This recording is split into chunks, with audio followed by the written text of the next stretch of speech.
स्वास्थ्य मन्त्रीको दिमागमा चाहिँ के हुनु पर्यो भने स्वास्थ्य मन्त्रालय चलाउनको लागि स्वास्थ्यसँग सम्बन्धित विज्ञहरूको टिम हुनुपर्छ। मलाई बताइदिनुहोस् न, यो 32 वर्षमा देशले के पायो? 32 वर्षमा त्यसरी भन्यो भने त देशले धेरै चिज पायो। 5 बजे पछाडि छोरीचेलीले जहाँ गए पनि केही फरक पर्दैन, ऊ एकदम स्वतन्त्रले घर आइपुग्छ भने तपाईँ ढुक्क हुनुहुन्छ? ढुक्क हुने त्यस्तो आज परिवेश यो 32 वर्षमा यी पार्टीहरूले बनाए, हामी ढुक्क हौँ। गणतन्त्र यसको लागि ल्याएको होइन। गणतन्त्र त के को लागि ल्याएको हो त भन्दाखेरि हजुरले भने जस्तै हामीले त्यति अरबको चामल बाहिर पठाउनको लागि ल्याएको। उखान टुक्का भनेको के हो त भन्दाखेरि इनर्जी हो। फसाउँछ, जनतालाई निरोगी बनाउँछ। आज हस्पिटल भर्ना पर्नु परेको छ। 32 वर्षभन्दा अगाडि यो देशमा 29 अरब ऋण थियो, आज 18 खरब ऋण भयो। उपलब्धि यो पनि एउटा हो नि त। म त जनताको प्रश्न गर्दैछु म्याडम। यो त राष्ट्रिय सभाले फिर्ता पठाउँछ भन्ने कुरामा म चाहिँ ढुक्क छु, यसमा विश्वस्त छु। राष्ट्रिय सभालाई ऊर्जा दिनको लागि चाहिँ अब जनताले दबाब दिनै पर्छ। आरजु देउवा भारतमा जानु, केही दिन भारतमा बसेको, केही दिन पछाडि नेपालमा नागरिकता विधेयक पास हुनु।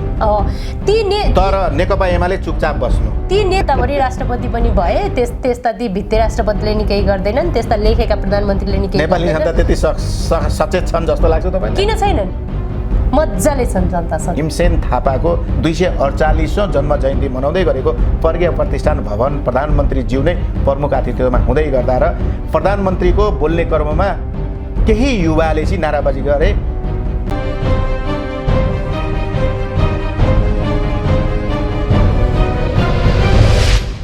नमस्कार, मेकिङ नेपाल मिडियामा यहाँहरू सम्पूर्णलाई म हरिप्रसाद पाठक स्वागत गर्न चाहन्छु। आज फेरि हाम्रो कार्यक्रममा एकजना अतिथि लिएर मैले उपस्थित भइसकेको छु। आजको हाम्रो अतिथि हुनुहुन्छ पार्वती केसी, जो नेकपा एमालेको साङ्गठिक सदस्य पनि हुनुहुन्छ भने अन्य राष्ट्रिय व्यूहमा रहेर उहाँले कलेज जीवनमा पनि आफ्नो नेकपा एमालेलाई भूमिका दिइसकेको व्यक्तित्व हामीसँग आज हाम्रो कार्यक्रममा उपस्थित हुनुहुन्छ भने उहाँ पेसाले अधिवक्ता पनि हुनुहुन्छ। आज उहाँसँग हामी समसामयिक विषयमा रहेर कुराकानी गर्ने नै छौँ। आज देशको परिस्थिति कस्तो छ, राजनीतिले देशलाई कतातिर डोर्याइरहेको छ, यो 32 वर्षमा देशले के पायो त? उहाँको नजिकको साथी धेरै व्यक्तिहरू प्रधानमन्त्री भइसकेको अवस्था पनि छ भने रामकुमारी झाँक्री सहयात्रामा पनि सँगै हिँडेको उहाँहरू सहयात्री पनि हुनुहुन्छ भने उहाँको जन्मघर स्याङ्जा हो भने कर्मथलो बुटवललाई बनाउनु भएको छ। र आजको हाम्रो विशेष केमा रहेर कुराकानी गर्ने छौँ भने भर्खरै संविधान सभा हलबाट नागरिकता विधेयक पास गरेको अवस्था छ भने केही युवा साथीहरूलाई प्रधानमन्त्रीको एउटा कार्यक्रममा कालो झण्डा देखाएको त्यो क्षणमा उहाँहरूलाई पक्रेर उहाँहरूको आवाजलाई दमन गरेर प्रहरी प्रशासनले उहाँलाई हत्कडी लगाएर चाहिँ एक रात थुनामा पनि राखिसकेपछि आज ती युवाहरू छुटेको अवस्था पनि छ। यिनै समसामयिक विषयमा रहेर कुराकानी गर्नेछौँ। पार्वतीजी, हाम्रो कार्यक्रमहरूलाई स्वागत छ। हजुर नमस्कार। सन्चै हुनुहुन्छ? सन्चै छु। दिनचर्या कसरी बितिरहेछ? सामान्य। तपाईँको राजनीतिक नेकपा एमालेबाट सुरु गरेको हामीले थाहा पाइसके पछाडि तपाईँ अन्य राष्ट्रिय व्यूह हुँदै हुँदै हुँदै एउटा साङ्गठिक सदस्य पनि भइसकेको व्यक्ति। त्यो राजनीतिकलाई अहिलेसम्म आइपुग्दाखेरि कसरी यसलाई मूल्याङ्कन गर्नुहुन्छ? आफूले मूल्याङ्कन गर्नु पर्यो भने? हजुर, अब हामी चाहिँ 45 सालमा मैले अन्य राष्ट्रियको बारेमा सुन्दाखेरि त्यतिखेर चाहिँ अखिल पाँचौँ भन्ने थियो। निकै गौरव लाग्यो। अनि अन्य राष्ट्रिय व्यूहमा सङ्गठित भएर काम गरियो। यसै क्रममा 2049 सालमा म नेकपा एमालेको सङ्गठित सदस्यता लिएको र 2049 को माघमा भएको नेकपा एमालेको 5औं राष्ट्रिय महाधिवेशनमा मदन भण्डारीले अगाडि सार्नु भएको विचार जुन थियो, त्यो विचारको साँच्चै नै त्यो नयाँ थियो। मदन भण्डारी यतिकै जननेता हुनुभएको त होइन, सबैले मान्ने हुन त केही न केही नयाँ कुरा त चाहिन्छ नि त।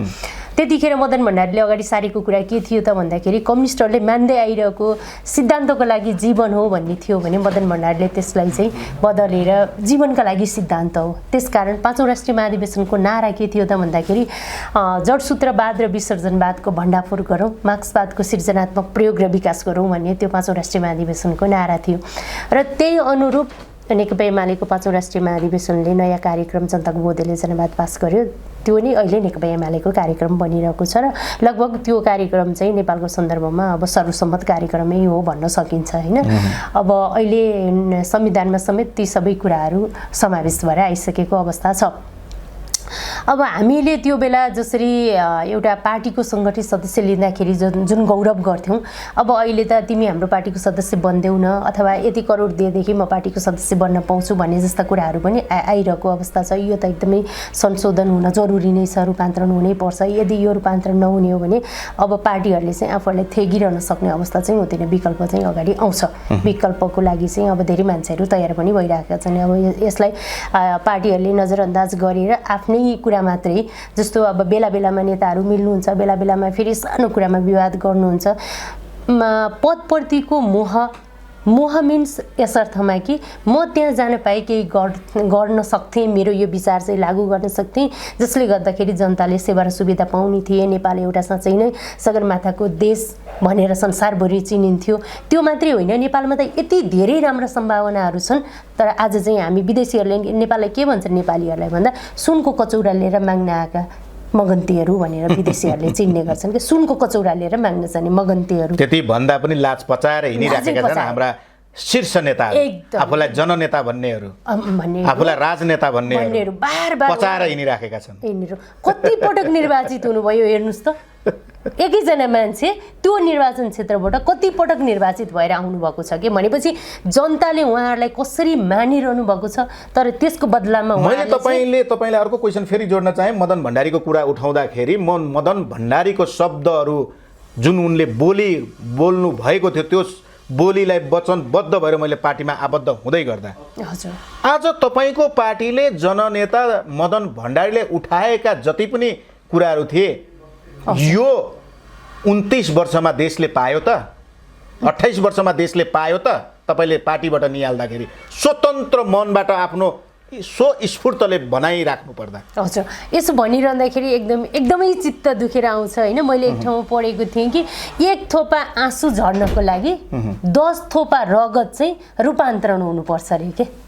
भन्नुहोस् है, हाम्रो शरीरमा अब कति करोडौँ सेलहरू छन्, ती सेलहरू होइन रगत आँसुमा परिणत हुँदाखेरि 10 थोपा रगत परिणत भएर 1 थोपा आँसु झर्ने हो अरे के। अब त्यो कुरा सम्झिँदा एकदमै चित्त दुखेर आउँछ होइन। अब त्यो भावनात्मक पनि भइन्छ। नेकपा एमाले को तत्कालीन महासचिव मदन भण्डारीले जुन विचार अगाडि सार्नु भएको थियो र नेकपा एमाले त्यसलाई जसरी पास गरेको थियो र त्यो कार्यक्रम जस्ताको तस्तै र त्यही निष्ठाका साथ नेकपा एमाले अगाडि बढेको भए त आज यो देशको हालत त्यस्तो त हुने नै थिएन नि त। त्यो त ऐना जस्तै देखेकै कुरा छ नि त। प्रष्ट भन्न सक्नुहुन्छ। एकदमै त्यसमा त नेकपा एमालेका नेताहरूको मनमा छल कपट पाप उब्जेकै कारणले नै यी विभिन्न खालका परिणतिहरू बेला बखत आइरहेकै छन् नि त। मदन भण्डारीको हत्या भइसके पछाडि, म त अहिले पनि हत्या नै भन्छु होइन, मदन भण्डारीको हत्या भइसके पछाडि नेकपा एमाले एनी टाइम जब चुनावमा जान्छन् खालि मदन भण्डारीको कुरा लिएर अगाडि बढेर चुनाव जितेर आउँछन्। हामी चुनावमा बहुमत दिनुहोस्, हामीलाई सरकारमा लानुहोस्, हामी मदन भण्डारीको हत्या पत्ता लगाएर छोड्छौँ, राजाको हत्यारा पत्ता लगाएर छोड्छौँ। नेपाली जनतालाई झुटको खेती गरेर आजसम्म टिकेको हामी मान्छौँ। तपाईँ के भन्नुहुन्छ? अब यसमा त यस्तो चाहिँ हेर्नु, हत्याको विषयमा त हत्याराहरू पत्ता लगाउने भन्ने कुरा त एउटा भावनाको कुरा मात्रै हो होइन। अब म एउटा कानुनको विद्यार्थी भएको हुनाले पनि के कुरा मैले राम्रोसँग बुझेको छु भने कुनै पनि घटनाका तथ्यहरू प्रमाणहरू तपाईँको सदियौँ वर्षपछि पनि पत्ता लाग्छन् कि सदियौँ वर्ष पनि लाग्न सक्छ होइन। त्यो तत्कालै नहुन पनि सक्छ। अब निकै ठुलो योजनाका साथ त्यस्ता हत्याकाण्डहरू गराइएका हुन्छन् नि त। नेपालमा मात्रै होइन, विश्वमा पनि अरू धेरै हत्याकाण्डहरू भएका छन् जसका हत्याराहरू अहिलेसम्म पत्ता लगाएका पनि छैनन्। अहिले भर्खरको ताजै घटना त जापानको घटना त ताजै छ नि त होइन। त्यसो त हिजो अस्तिको घटनालाई अहिले यसमा हाम्रो मदन भण्डारीमा जोड्न मिल्दैन होइन। भन्न खोजेको विश्वमा यस्ता घटनाहरू त भइरहेकै छन् नि भने मैले घटनाको विषय मात्रै जोड्न खोजेको हो। त्यसो हुनाले यो हत्याराहरू पत्ता नलाग्ने कुरा फेरि पछि पनि कुनै समय पत्ता लाग्न सक्छन्। खोजी कार्य जारी नै भइरहेको छ। यो त खोज्छन् नै, किनभने त्यो गाडीको ड्राइभरलाई केही समय पछाडि मारियो, उसको पनि किन मारियो भनेर खोज तलास नेकपा एमाले गर्न सकेन, मुद्दा उठाउन सकेन। अब मुद्दा उठाउनुको लागि हैन, सत्य तथ्य उसँग छ भनेर मारियो भन्ने एक प्रकारको हल्ला छ बजार। त्यो त साँचो हो नि त। मुख्य त्यो घटनाको सबुत त अमर लामा नै हो। अमर लामालाई नै मारेपछि त त्यो घटनाको सबै कुराहरू मेटाउन सकिन्छ भन्ने कुरा हो। तर यो कुरा चाहिँ के हो, के पनि सत्य होइन भन्दाखेरि अमर लामालाई मार्दैमा दासढुङ्गा हत्याकाण्डको प्रमाणहरू सबै नष्ट हुन्छ उहाँको श्रीमती दुई कार्यकाल राष्ट्रपति भइसक्नु भएको व्यक्ति हजुर हुँदा पनि मदन भण्डारीको हत्याराहरू पत्ता लागेन भन्ने आज तपाईँहरूले लिन सक्नुहुन्छ। मदन भण्डारीले के भन्नुभएको थियो, एउटा राजा फालेर हजारौँ राजा पाल्नु पर्यो भने राजा फालेको अर्थ हुँदैन भन्ने शब्द त बिर्सिनु भएको छैन होला? छैन नि एकदमै। आज करोडौँको चाहिँ तिनकै श्रीमतीले आज करोडौँको चाहिँ तपाईँलाई कार्पेट ओछ्याउनुहुन्छ, 1.5 अरबको हेलिकप्टर किन खरिद गर्नुहुन्छ, कति सुखभोगी हुनुहुन्छ। आज यही देशमा राष्ट्रपति महिला हुनुहुन्छ र आज महिला बलात्कार पर्छन्, ती महिलाले न्याय पाउँदैनन्। होइन यसमा त कस्तो छ भने सुविधाहरू प्रयोग गर्ने कुरा आवश्यकताले सुविधा प्रयोग गर्ने हो होइन। यो देशको अवस्था कस्तो छ, हामी कुन अर्थतन्त्रमा छौँ त्यो चाहिँ विचार नगर्ने? विचार गर्ने, एकदमै विचार गर्ने। तर समयमा देशको अर्थतन्त्र डमाडोल छ, तपाईँ सुविधा भोगी भएर बस्ने त्यो मिल्छ? तपाईँको नेकपा एमालेको हिजो तपाईँहरूले जनयुद्ध गरेर आउँदाखेरि के यसैको लागि सुविधा भोगी हुन्छौँ भनेर आउनुभएको हो? होइन, बिल्कुल त्यो होइन, बिल्कुल होइन। समय र परिस्थितिले ल्याएको, प्रविधिले ल्याएका कुराहरू युज गर्नुपर्छ। कसरी गर्नुपर्छ भने खोइ जानेका छैनन् त अहिले। हामीले नेकपा एमाले पार्टीको विकास विस्तार गरिरहँदाखेरि टुकी बालेर गर्थ्यौँ होइन। त्यो चाहिँ मसीको भाँडोमा मट्टी तेल राखेर बत्ती त्यहाँ चाहिँ त्यो थोत्रो कपडाको बत्ती बनाएर बालेर हामी चाहिँ धनसारमा मिटिङ गर्थ्यौँ भने आज त हामी सजिलै बत्ती बालेर त्यति मात्रै होइन, हामीले चाहिँ गाडी चढेर गएर हामी रातमा मिटिङ बस्नु पर्ने पनि छैन, हामी दिनमै मिटिङ गर्न सक्छौँ। आज हामी 5 स्टार होटलमा मिटिङ गर्न सक्छौँ। यो त समयले ल्याएको परिवर्तन हो नि त। हिजो हामी चाहिँ घन्टौँ लगाएर हिँडेर जानु पर्थ्यो भने आज हामी केही मिनेटमा स्कुटर चढेर जान सक्छौँ। त्यो त साधारण कुरा हो। तपाईँले 1 लाखको स्कुटरमा चढेर जाने ठाउँमा तपाईँ 10 लाखको स्कुटर किन्नुहुन्छ भने तपाईँको अर्थतन्त्र कहाँ पुग्छ? त्यसलाई चाहिँ हामीले नमान्ने त्यो त यातायातको लागि चाहिँ 10 लाखको गाडी लिन हुने 10 करोडकै गाडी चाहिने? नचाहिने त्यो होइन, त्यस्तो त गर्नै हुँदैन। त्यस कारणले प्रश्न चिन्ह यहाँनिर छ हो, एकदम म यो कुरामा सहमत छु। त्यस कारणले नै उहाँहरू अलोकप्रिय भइरहनु भएको छ नि त। त्यो उहाँहरूको कार्यशैली, समय परिस्थिति, देश जनताको अवस्था, देशको अर्थतन्त्र योसँग मिल्दो नभएको कारणले गर्दा नि आज मान्छे विकल्प खोज्ने हो कि यो व्यवस्थाको विकल्प खोज्ने हो कि भन्ने ठाउँमा पुग्नु भएको छ नि त। मान्छेहरू त त्यो विकल्पको चर्चा त गरिरहेछन्। देशलाई हामीले जापानलाई हेऱ्यो भने सानो घाउ हुँदाखेरि म रोगी हुनु भनेको मेरो देश रोगी हुनु भनेर प्रधानमन्त्री त्याग्छन्। तर यहाँ त 4 चोटि किडनी फेलेका मान्छेले प्रधानमन्त्री हुनुपर्ने, पार्टीको अध्यक्ष हुनुपर्ने, 68 वर्षमा यही देशमा वृद्ध हुनुपर्ने, यहाँका 80 वर्षले प्रधानमन्त्री हुनुपर्ने है, त्यो रियल काटेका प्रधानमन्त्री हुन्छन् यहाँ। हजुरले भनेको कुरा चाहिँ ठिकै हो। 68 वर्षको भए पनि किडनी होइन मुटु नै फेरे पनि, हजुरको ब्रेनै फेरेर आए पनि प्रविधिले दिएको सुविधा प्रयोग गरेर उहाँहरू फेरेर आउनुहुन्छ भने त्यसमा कुनै आपत्ति भएन। तर सही ढङ्गले चलाउनु पर्यो कि। उहाँहरू जस्ता व्यक्तिले त युवालाई चाहिँ अगाडि सारेर हामी तिमीहरूको सल्लाहकार बस्छौँ, तिमीहरूलाई सल्लाह दिने काम गर्छौँ, तिमीहरू देश राम्ररी हाँका भन्न चाहिँ किन सक्दैनन्? युवाहरू पनि अगाडि आउनु पर्यो नि त। आइराखेका छन् नि, चान्सै दिँदैनन् त कहाँबाट आउने? तपाईँकै पार्टीमा चान्स दिँदैन, अर्कै पार्टीमा चान्स दिँदैन, अहिले भौतारी राखेका छन् युवाहरू। जो आसेपासे छन्, जसले ठेकापट्टा पाउँछ ती मजाले लागेका छन्। जो आसेपासे छैनन्, जो बुलन्द देश र जनताको लागि हिँड्छु भन्छन्, ऊ पछाडिको पछाडि छ, देखिएको छ।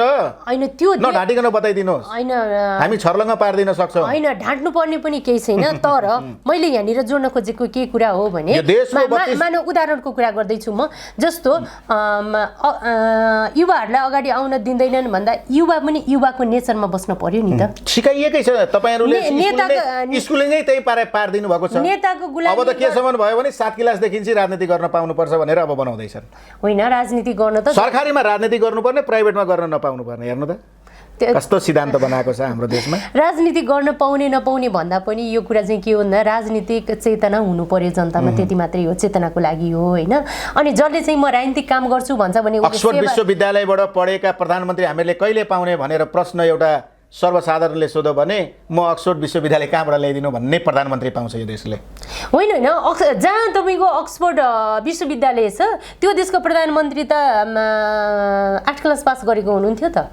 यो पढाइसँग, यो औपचारिक शिक्षासँग कुनै सरोकारी छैन के। यो भनेको के हो त भन्दाखेरि तपाईँले प्रविधिको विकास भन्दाखेरि पढाइ चाहिन्छ। एउटा स्वास्थ्य मन्त्री बन्नलाई स्वास्थ्य सम्बन्धीको विज्ञ मन्त्री भइदिएन भने, उसले PhD प्राप्त भएन भने त्यो लथालिङ्ग हुन्छ। आज हाम्रो देशमा त्यही भएको छ। त्यो होइन, स्वास्थ्य मन्त्री चाहिँ उसको चाहिँ पिए कस्तो व्यक्ति राखेको छ भन्ने त्यहाँ पनि अर्थ हुन्छ। के हुनु पर्यो भने स्वास्थ्य मन्त्रालय चलाउनको लागि स्वास्थ्यसँग सम्बन्धित विज्ञहरूको टिम हुनुपर्छ। ती स्वास्थ्यका विज्ञहरू कस्ता हुन पर्यो त भन्दाखेरि अगाडि झुन्डाउने मात्रै होइन कि जनताको स्वास्थ्य सम्बन्धी उनीहरूले चाहिँ चासो राख्ने हुनु पर्यो। मलाई बताइदिनुहोस् न, यो 32 वर्षमा देशले के पायो?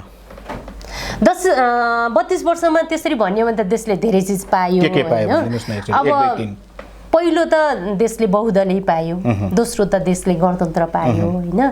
अब यो जनताको अधिकार कतिको सुनिश्चित भयो? जनताको अधिकार त मजाले सुनिश्चित भएको छ। आज स्वतन्त्रले बोल्न पाएका छन्, स्वतन्त्रले हिँडुल गर्न पाएका छन्। एकदमै 5 बजे पछाडि छोरीचेलीले जहाँ गए पनि केही फरक पर्दैन, ऊ एकदम स्वतन्त्रले घर आइपुग्छ भने तपाईँ ढुक्क हुनुहुन्छ? ढुक्क हुने त्यस्तो आज परिवेश यो 32 वर्षमा यी पार्टीहरूले बनाए, हामी ढुक्क हौँ होइन। आज तपाईँलाई लागेका कुरा एउटा माइती गरमण्डलामा स्वतन्त्र तरिकाले बोल्न पाउनु भएको छ, त्यहाँ कसैले आएर तपाईँलाई हस्तक्षेप गर्दैन, यसमा पनि ढुक्क हौँ। अब यहाँनिर यस्तो छ, सुन्छ आज जनताले चाहिँ नरुचाएका कुराहरूले सरकारले लादी जबरजस्ती गरी आज जुन अध्यादेशहरू जारी गरिएछ, यो राम्रो कुरा हो, यसलाई हामीहरूले मानौँ? यसलाई मान्दै नमानौँ। तपाईँले त्यही भन्नुभयो नि त, एकदम स्वतन्त्र पाइएको छ, हाम्रो देश उन्नति प्रगतितिर गएको छ। गएको वर्ष चामल मात्रै यो देशमा 60 अरबको भित्र यो एकदम गणतन्त्र लोकतन्त्रले ल्याइदिएको होइन त? होइन पार्वतीजी? होइन, गणतन्त्र लोकतन्त्रले ल्याएको चाहिँ होइन। यो चाहिँ 2046 सालभन्दा उता यो राष्ट्रले अन्य राष्ट्रलाई खानेकुरा पठाउँथ्यो, आज यो राष्ट्रमा अन्य राष्ट्रबाट खानेकुरा आएन भने भोकै मर्ने बनाइयो। हामीले ल्याएको गणतन्त्र यही होइन त? गणतन्त्र यसको लागि ल्याएको होइन। गणतन्त्र त के को लागि ल्याएको हो त भन्दाखेरि हजुरले भने जस्तै हामीले त्यति अरबको चामल बाहिर पठाउनको लागि ल्याएको उदाहरणको कुरा। हामी कहाँ त्यति पठाउने चामल नहोला। मैले यो बीचमा चाहिँ हाम्रो नेचुरल रिसोर्सहरू के छ त? हाम्रा नेताहरू सुनको कचौडा लिएर विदेशमा माग्न जानुहुन्छ, भिख मागेर ल्याउनुहुन्छ। अब यदि अनुदान देश साँच्चै उखान टुक्काले नि चल्छ त? चल्दैन। हामीले उखान टुक्का मात्रै देखिरहेका छौँ नेताहरू। उखान टुक्का त एकले अर्कालाई उखान टुक्का हानेका छन् मात्र। यहाँ उखान टुक्का भनेको के हो त भन्दाखेरि इनर्जी हो के। त्यसले के गर्छ? जनतालाई हँसाउँछ, जनतालाई निरोगी बनाउँछ। आज हस्पिटल भर्ना पर्नु परेको छैन जनताले। त्यो कुरा होइन। हामी कुनै बेला पार्टी सङ्गठन बनाउँदाखेरि मोदनाथ आश्रितका आज नेपाली जनताले भन्ने बित्तिकै एउटा रोग लाग्ने बित्तिकै उपचार पाउँछन्। 32 वर्षमा यो पनि पाउनुपर्छ। शिक्षा पनि भने जस्तो गुणस्तरीय भयो। यो 32 वर्षभन्दा अगाडि यो देशमा 29 अरब ऋण थियो, आज 18 खरब ऋण भयो। उपलब्धि यो पनि एउटा हो नि त? होइन, यो उपलब्धि होइन। हामी त अहिले ऋणमा त जिरोमा हुनु पर्थ्यो। हामी जिरोमा हुनु पर्थ्यो ताकि हामी नेपाली जनता ऋणमुक्त छन् भन्ने हुनु पर्थ्यो। आजभन्दा 25 वर्ष अगाडि कतारमा खानको लागि तर्फिन्थे, आज 25 वर्ष पछाडि विश्वको नम्बर 1 कतार भयो। त्यो नर्गको देश, यो स्वर्गको देश। त्यो देशमा $1,27,000 पर व्यक्ति हुन्छ। यो देशको जनताको $3,100 छ। म्याडम के भन्नुहुन्छ तपाईँ यो 32 वर्षमा? यो नडाटिकन नेपाली जनतालाई आज प्रष्ट हुने गरी बताइदिनुहोस् तपाईँ। यो दुर्भाग्यपूर्ण कुराहरू हुन्। यी कुराहरू हामी कहाँ पछाडि पर्यौँ, के कारणले पछाडि पर्यौँ, कसको पछाडि लागेर आज यो अवस्था आयो, प्रष्ट हुने गरी बताइदिनुहोस्। अब यो त नेताहरूकै कारण नै हो नि। यसमा त अब सबैले बुझिरहेकै कुरा छ नि। नेताहरूले चाहनुभयो भने यी सबै कुराहरू परिवर्तन हुन सक्छन् र हुनुपर्छ। किन चाहिँ गर्न सकिराखेका छैनन्? यो केले रोकिराखेको छ? विदेशीवादले रोकिराखेको छ कि केही वादले? अन्य राष्ट्रले हाम्रो देशलाई हस्तक्षेप गरेकोले गर्दा रोकिराखेको छ कि अरू देशको गुलामी भएकोले गर्दाखेरि रोकिराखेको छ कि? त्यस्तो होइन, त्यो त स्वाभाविक हो। हजुर म अहिले यहाँ हजुर चाहिँ प्रश्नकर्ता, म उत्तरकर्ता भएर यहाँ बसिरहँदा पनि हजुरको दिमागमा के छ भन्दाखेरि मैले चाहिँ अलिक कडा प्रश्न गर्न पाए हुन्थ्यो भन्ने सोच्नुहुन्छ नि। मैले पनि अलिक जनताको प्रश्न गर्दैछु म्याडम। मैले पनि मजाले एन्सर दिन पाए हुन्थ्यो भनेर सोचिरहेको हुन्छु भने अब नेपालको लागि माया त किन गरिदिन्छ भारतले, किन गरिदिन्छ चाइनाले, किन गरिदिन्छ अमेरिकाले? र नेपालको माया त नेपाली नेताहरूले गर्नु पर्यो। नेपाली जनतालाई जागरुक बनाउनु पर्यो, यहीँ सुन फलाउनु पर्यो नि त। अनि त्यो गर्ने काम त नेताहरूकै हो नि त। अर्काले हेप्यो, अर्काले गर्न दिएन, यो गर्न दिएन, त्यो गर्न दिएन, त्यस्तो त हुँदै होइन नि। आखिर हामी हिजो 2054 सालमा काला पानीमा भारतीय सेना बसेको छ। 19,600 हेक्टर जमिन भारतीय सेनाले मिचेर त्यहाँ ब्यारेक बनाएको छ। त्यो मात्रै होइन, धेरै ठाउँमा नेपालको सिमाना भारतले मिचेको छ, पिलरहरू सारेको छ भनेर हामीले राष्ट्रिय अभियान चलाइरहँदाखेरि हामीलाई निकै नै खिसिट्युरी गरियो। त्यो बेला यी 2-4 जना अखिलका केटाहरूले केटीहरूले चाहिँ खुकुरी त्यो आवाज लिएर जाँदैमा तपाईको केन्द्रीयसम्म पुग्न सकेन, पार्टीको केन्द्रीय अफिस कार्यालयसम्म पुग्न सकेन पुग्यो त कहाँनिर के गर्यो त जनतासँगै पुग्यो नि भनेर हामी 2-4 वटा खुकुरी देखाएर भारतीय सेनाको मेसिन गन कालापानीको सन्धि कसले गर्यो? कालापानीमा गएर हामीले त्यतिखेर सन्धि कसले गर्यो? तपाईकै संयोजक भएर भूमिका खेल्ने त तपाईकै केपी शर्मा ओलीज्यूको भूमिका त छ त त्यसमा। त्यो कार्यदलको त संयोजक हुनुहुन्थ्यो उहाँ। हामीले त्यतिखेर त्यहाँ गएर कारबाही किन गर्न सक्नु भएन तपाईहरुले? भारतीय सेनाको मेसिन गनसित खुकुरी देखाउँदा हामीलाई चाहिँ भारतको डर छ तपाईहरुलाई पार्टीबाट निकाल्दिन्छ भने? केही डर छैन कुनै पार्टीले निकाले पनि हामी चाहिँ नेपालबाट त हामीलाई कसले निकाल्न सक्दैनन्। अब यही तरिका हो नि त, निस्किदै छ। अब तपाईलाई नागरिकता विधेयक पास भइसक्यो त्यो त खारिज हुनै पर्छ। त्यो नागरिकता अहिलेसम्म प्रतिपक्षको भूमिका तपाईकै पार्टीले खेल्यो, उठाउन सकेन हैन। अब किन उठाउन सकेन त?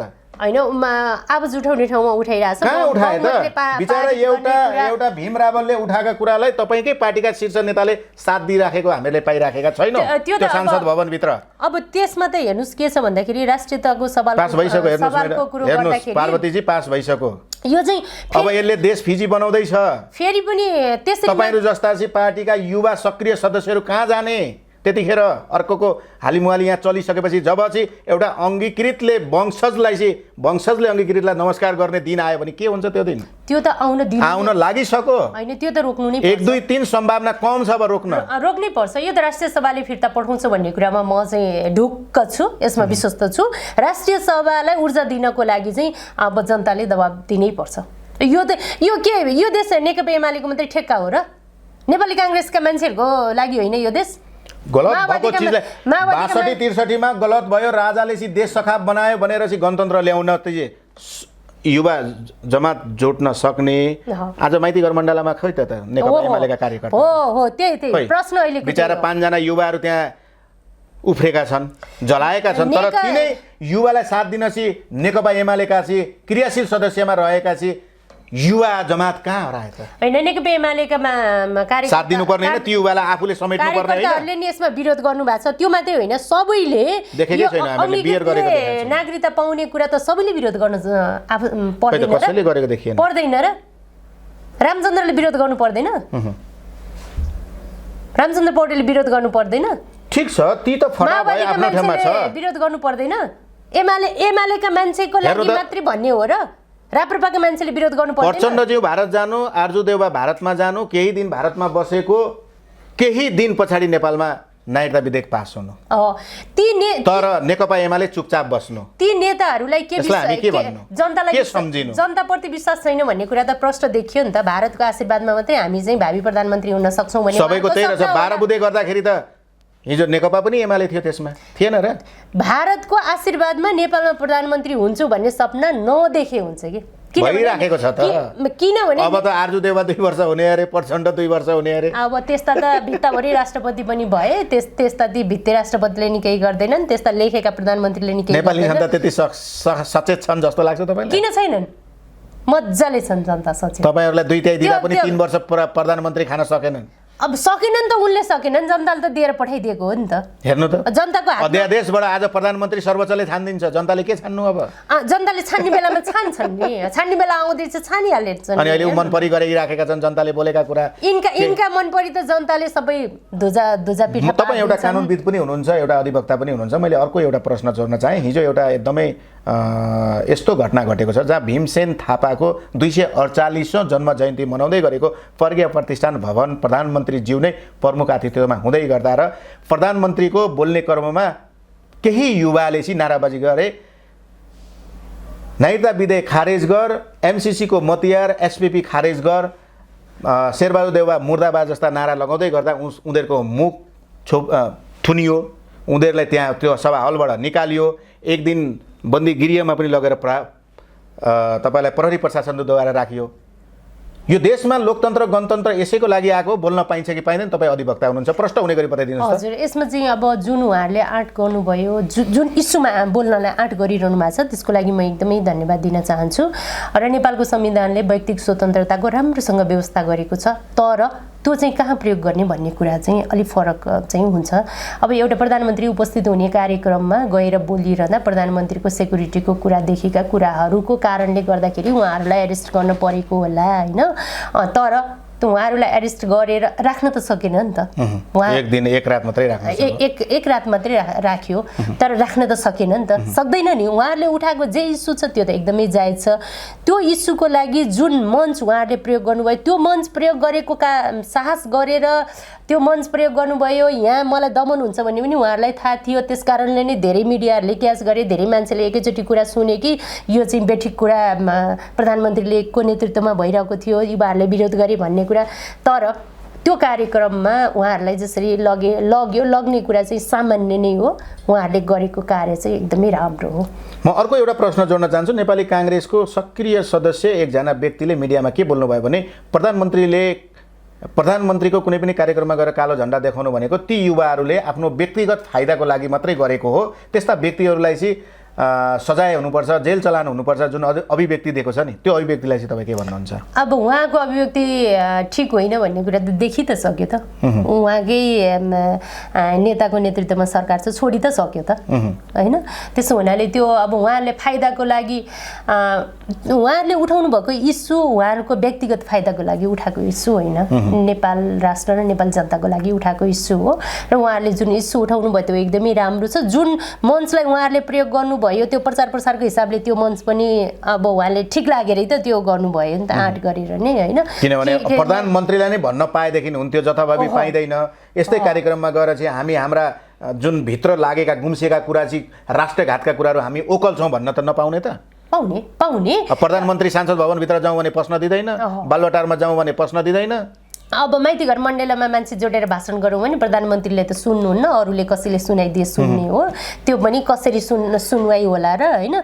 त्यसो भएको भएर उहाँहरूले डाइरेक्ट सुनाऊ भनेर जुन आँट गर्नुभयो त्यसको लागि त एकदमै थ्याङ्क्सफुल कार्य गर्नुभयो उहाँले। हामी कार्यक्रमको अन्तिममा छौँ। अन्तिममा जुन सेरोफेरोमा रहेर आज हामीले यसमा चाहिँ थोरै म फेरि पनि जोडौँ, यो अङ्गीकृत नागरिकताको कुरा छ। यसमा चाहिँ सबैले जस्तो नेपाली नागरिकहरू अनागरिक भएर बस्ने कुरा चाहिँ त्यो कति पनि शोभनीय कुरो होइन। नागरिकता पाउनुपर्छ।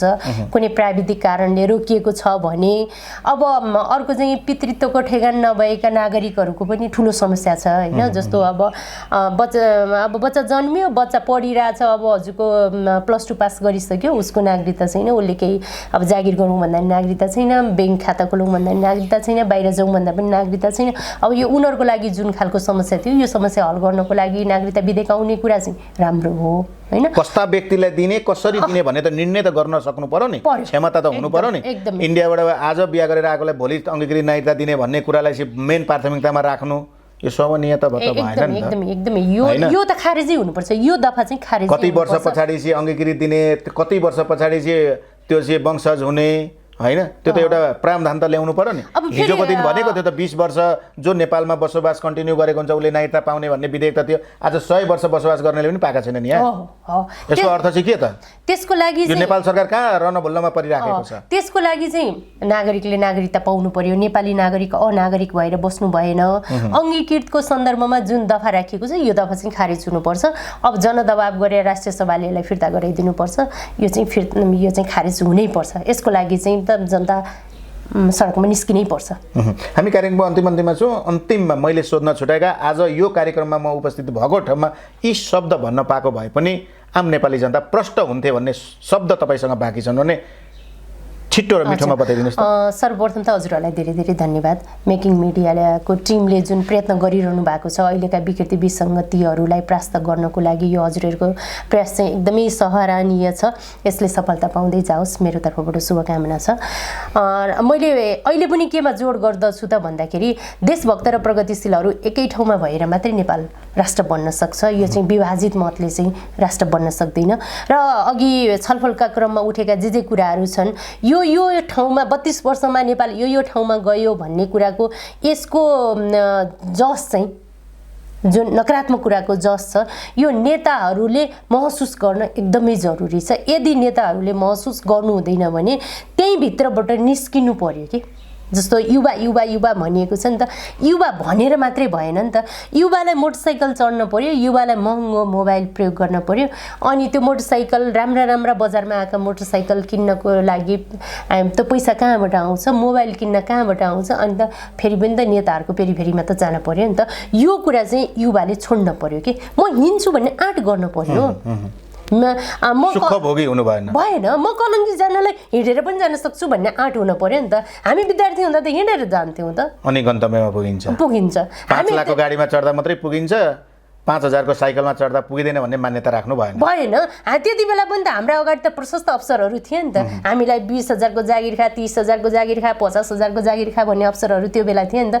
हजुरको 50-51 सालतिर 20-30,000 को जागिर भनेको त एकदमै हाइफाइकै जागिर मानिन्थ्यो नि त होइन पर्दैन तिम्रो त्यो जागिर हामीलाई पर्दैन हामीलाई यही ठिक छ भनेर हिँड्या हो नि त होइन हामी कालापानी जाँदाखेरि चिउरा र के अरे निम्किन लिएर जाँदाखेरि चिउरा र निम्किन खानीले नि देशभक्तिको आन्दोलन गर्न सक्छन् भन्थे त मान्छेहरूले भयो त हिजो भक्ति थापा जस्ता हामीले त्यो आवाज उठाएको हुनाले थापा जस्ता व्यक्तिले कसरी रन मैदानमा गएर युद्ध गरेर देशलाई बचाएका थिए इतिहास त बिर्सिनु भएन हिजो हाम्रा पुर्खाले पानी मात्रै खाएर यो देश आर्जेको हो एकदम हामी इतिहासलाई बिर्सिने हामी नेपाली कस्ता नेपाली त्यही सम्झेर कालापानी अहिले त खुल्ला छ जो कोही पनि जान सक्छ त्यतिखेर हामी पहिलो पटक हामी आँट गरेर एउटा टिम लिएर गएका थियौँ होइन अनेरा सोहीले त्यसको नेतृत्व गरेका थियो मान्य योगेश भट्टराईले त्यसको नेतृत्व गर्नुभएको थियो हामी 56 जना त्यसमा सदस्यहरू थियौँ र हामी हिँडेरै गयौँ अहिले त उताबाट गाडी चढेर जान सकिन्छ यतैबाट पनि बाटोहरू निकै परसम्म पुगेको छ ल गएर हेरौँ न त त्यो ठाउँ कस्तो छ भन्ने कुरा आखिर त्यो कुरा ठिक थियो भन्ने कुरा त हजुरको 54 को कुरा आएर हजुरको उसमा 74 मा आएर 74-75 मा आएर कालापानी नेपालकै हो भनेर चुचे नक्सा बनाउन त सर्वसम्मत भयो त आवाज उठाएपछि हुन्छ एक दिन ल एउटा आँट गरौँ न त यो जे इन्डिकेटरहरू नेगेटिभ भएको छ यो इन्डिकेटर पोजिटिभ बनाउनको लागि यसो गर्नुपर्छ हिजोका 100 कल कारखाना बन्द गरेका छन् तिनीहरूलाई सुरु गरौँ 80 लाख युवालाई नेपाल ल्याउने प्रयत्न गरौँ सबै दल मिलेर गरौँ नेपाल ल्याउने मात्रै होइन जाँदैमा केही फरक पर्दैन टेक्नोलोजी सिक्न जाउँ सिकेको आउँ यहाँ गरौँ टेक्नोलोजी सिक्ने व्यक्ति अथवा गर्न चाहने व्यक्तिलाई गर्ने ठाउँ त दिनु पर्यो नि पर्यो त्यो ठाउँ नपाएर गएका छन् अब हामीले भनौँ हाम्रो सडकमा महँगा गाडी के जरुरी हाम्रो यो स्तरको बाटो छ हाम्रो पहिला त्यो निहालौँ न अनि कुन स्तरका गाडी त्यहाँ चलाउने त्यो चलाउँ न हजुर व्यापारी हुनुहुन्छ मानौ गोल्छा हाउसको गोर्खा के अरे गोल्छा अर्गनाइजेसनको हजुर चिफ हुनुभयो जाउँ न छलफल गरौँ गोल्छा अर्गनाइजेसनको एउटा म्यानेजिङ डाइरेक्टरले मानौ 1.5 करोडको गाडी चढ्नु होला अनि तपाईँको 1.5 करोडको गाडी चढ्ने हाम्रो रोड बनाएको छ कि छैन त अनि तपाईँ चाहिँ 20 लाखको गाडी चढ्नुहोस् न एक्जाम्पलको कुरा के यस्तो हाम्रो सडकमा महँगा गाडी केलाई जरुरी छ र अनि तपाईँको जतिखेर पनि जाम गराएर एउटा महानगरपालिकाभित्र बस्नेहरूले एउटा स्ट्यान्डर्ड मेन्टेन महानगरले एउटा स्ट्यान्डर्ड ल्याओस् न त यहाँ बस्दाखेरि कम्तीमा यो कुराहरू चाहिँ यहाँ बस्ने मान्छेले कार्यान्वयन गर्नुपर्छ भन्ने ल्याओस् न त बाहिरका महानगरमा बस्नेले नगरपालिकामा बस्नेले गाउँपालिकामा बस्नेले अहिले त सेवा सुविधा सबै गाउँपालिकामा पनि छ ल हेर्नुहोस् गाउँपालिका सुनसान छ मान्छे जति यहीँ ओइरिएको छ अवसर खोज्ने पनि यहीँ आएको छ सुविधाको लागि पनि यहीँ आएको छ अनि कसरी मेल खान्छ यो कुरा अनि कसरी देश परिवर्तन हुन्छ त्यसो हुनाले हामीलाई चिकन तन्दुरी किन चाहियो ल कोदाको रोटी खाएर चलाउँ साथी भन्ने युवा आउन कोदाको रोटी खानको लागि त तपाईलाई महँगो रेस्टुरेन्टमा जान्छन् नेपाली अब आज नेपालमै बनेको गुन्द्रुक विदेशबाट आयात हुन थालिसक्यो 1.5 अरबको खाए किनेर नेपाली त्यति सुविधा भोगी भइसके त्यति धेरै पैसा नेपाली जनतासँग छ नेपाल सरकारसँग पो छैन त त्यसो भएको भएर युवाहरूले यो आँट गरौँ न ल तपाईँहरूको मिडिया मार्फत चाहिँ यो एउटा अभियान चलाउँ न ठिक आफ्नो सुहाउँदो सक्नेले चढ्नुहोस् गाडी त्यसमा हामीलाई आपत्ति निलौँ तर हजुरले चाहिँ 1.5 करोडको गाडी चढेको मैले देखेको छु मलाई पनि के लाग्यो भने कम्तीमा 80 लाखको गाडी त म पनि चढ्न पाएँ हुँदो हो कि अनि म त्यो 80 लाख कसरी कमाउने अब उहाँलाई चाकरी गर्न जाने कि उहाँलाई चाकरी गर्न जाने त्यसैमा यही दिनचर्यामा बितेकोले गर्दा देशको अवस्था यो भएको यो त युवाले गरिरहेछ नि त यो कुरा त युवाहरू आज सुख भोगी भएकोले यो भएको अवस्था यसरी हामीले विश्वास गर्न सकिन्छ यो मात्रै त होइन जागरण ल्याउने त फेरि नेतृत्वले हो युवालाई पनि त युवा खाली खुट्टा पनि हिँड्न सक्नुपर्छ हामी त्यो बेला हामीमा स्वाभिमान थियो हामीलाई चाहिँ जागिर खान आऊ भन्दा नि हामी खान्नौँ भने हामीलाई त्यो प्रशिक्षण त कसले दियो नेताहरूले दिनुभयो नि त स्वाभिमानी हुनुपर्छ देश बनाउनु पर्छ मलाई अन्तिममा बताइदिनु त यो देशबाट संघीयता खारेज गर्नुपर्छ पर्दैन अन्तिममा तपाईँको विचारमा सानो छोटो होइन संघीयता पुरै संघीयता खारेज गर्नु चाहिँ पर्दैन यसका केही ऊ चाहिँ कार्यविधिहरू चाहिँ खारेज गर्नुपर्छ जस्तो यो प्रदेशको संरचना चाहिँ बदल्नुपर्छ देश अनि समृद्ध हुन्छ देशले न्याय पाउँछ यो स्थानीय निकायलाई जुन अधिकार दिएको छ त्यो एकदमै राम्रो छ किनभने 3 करोड जनता भएको ठाउँमा 8 वटा राजा भए 11-12 करोड जनता भएको ठाउँमा हामीभन्दा कम छ त्यो त हजुरको अमेरिकामा 50 वटा राज्य छन् अब इन्डियाको कुरा त्यही हेरिहालौँ चाइनाको कुरा हेरिहालौँ अमेरिकाको जनताले 33% ट्याक्स तिर्छन् नेपालका जनताले 258% ट्याक्स तिर्छन् त्यसलाई पनि हेरौँ न त्यसो भएको भएर त्यहाँ चाहिँ एउटा राष्ट्रपतिले चलिने रहेछ एउटा गभर्नरले चलिने रहेछ हाम्रा जस्ता उहाँ 2 कार्यकाल र प्रधानमन्त्री हुन पाउँछ यहाँ 10 कार्यकालसम्म भ्याउन सक्छ त्यो त ज्योतिषीले भनेको छ अरे नि त उसले लेखेर आएको छ अरे अनि त्यो लेखेर नलेखेरको आफ्नो ठाउँको छ तर यो देशको अन्य देशमा कानुन लाग्छ मैले त्यस्तो अन्य देशका मन्त्री प्रधानमन्त्रीहरू कानुनदेखि डराउँछन् नेपालको प्रधानमन्त्री मन्त्रीदेखि कानुन डराउँछ यस्तो देश होइन होइन त्यो त्यसो गर्न पाइँदैन भन्ने कुरा त अदालत देखिएको त त्यो छ नि त होइन गर्न खोजे पनि तपाईँ अदालतमा काम गर्नुहुन्छ अदालतमा आइएनजिओ प्रवेश गर्छ साँच्चै तपाईँको स्वाधीनता त्यो देशको स्वाधीनता रहन्छ जब आइएनजिओ प्रवेश गरिदिन्छ तपाईँको अड्डा अदालतमा ल मलाई बताइदिनुहोस् किन तपाईँ त अधिवक्ता हुनुहुन्छ हेर्नुहोस् त हाम्रो देशमा अड्डा अदालतमा आइएनजिओ प्रवेश गर्छ उसले न्याय दिन्छ उसले जे भन्यो त्यो मान्छ न्यायाधीशले तपाईँहरूको भनाइभन्दा तिनीहरूको भनाइ सर्वश्रेष्ठ हुन्छ त्यस्तो हुनु हुँदैन त्यो नै गलत हो हामीले देखिराखेका त्यो गलत हो अब अघिल्लो प्रसङ्गमा जाउँ कानुनलाई चाहिँ नेताहरूले कसैले पनि लिन सक्दैनन् भन्ने कुरा त अदालतले पनि त देखाइदियो नि त संसद विघटन गरेको त पुनर्स्थापना त भयो नि त हैन यी कुराले त फेरि नेताहरूलाई पनि त अदालतले त कहाँ छोडेको छ र छोडेको छैन नि त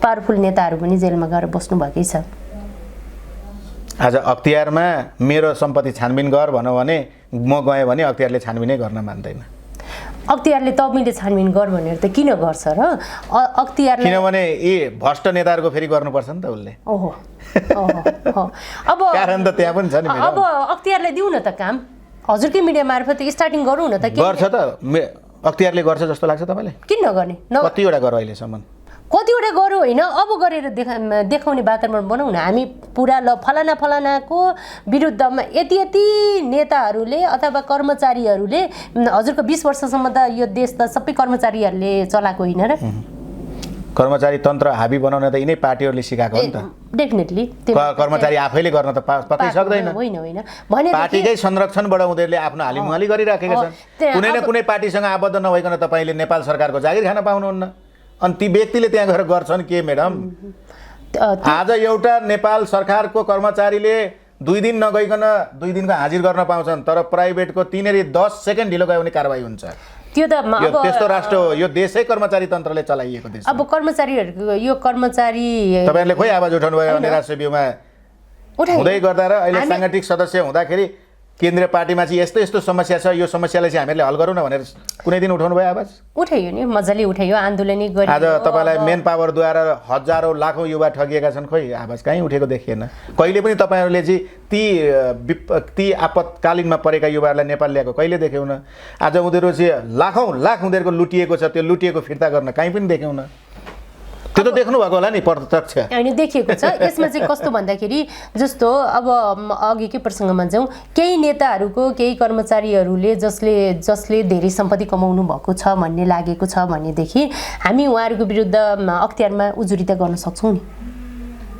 अख्तियारले प्रचण्डजीको हेरौँ न हिजो चप्पल लगाएर आउनु भएको भन्नुहुन्छ आज उहाँको हाइफाई हेरौँ हो यो बिग्रेकै छद्म भेषले प्रचण्ड जस्तो छद्मवेशी मान्छे यो धरतीमा कोही पनि छैन र राजनीतिमा नेपालको राजनीतिमा विकृति ल्याउने प्रचण्डको विचार हो प्रचण्ड सम्पत्ति विवरण पेश गर्दाखेरि कति कट्ठा जग्गा र कति के 2 कट्ठा जग्गा र 4 तोला सुन भनेर सम्पत्ति विवरण पेश गर्नुहुन्छ अनि उहाँ माननीय हो कि 4 तोला कति हो बिर्सेँ मैले चाहिँ उहाँ माननीय पुष्पकमल दाहाल र माननीय महेश बस्नेतको एउटै होइन र राज्यले दिने सेवा सुविधा उदाहरणको कुरा के कुनै एउटा माननीय र उहाँको त बराबर हो नि हामीले यसरी मान्न सक्छौँ अन्तिममा त्यही भएर यहाँनिर मैले जोड्न खोजेको कुरा के त भन्दाखेरि जो छद्मवेशीहरू छन् तिनका ती छद्मवेशहरू बाहिर ल्याऊ एटलिस्ट शेरबहादुर देउवा माधव नेपाल केपी ओली झलनाथ खनाल वामदेवहरूले त मेरो घर हो त भनेर देखाएका छन्